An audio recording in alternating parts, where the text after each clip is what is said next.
Женщины в Таджикистане предпочитают платья в национальном стиле. Но, впрочем, мода здесь не стоит на месте.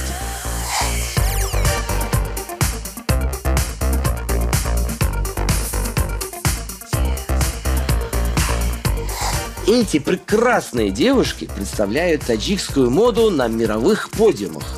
А вот и автор костюмов – Нисо Калюмова.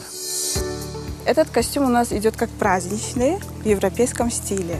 Так. Синтез здесь у нас идет комбинезончик европейский, но национальная вышивка. Это очень похоже на платки, да? Это, можно так сказать, эти платки из сундуков вот бабушек идет, да, они древние, вот эти платки.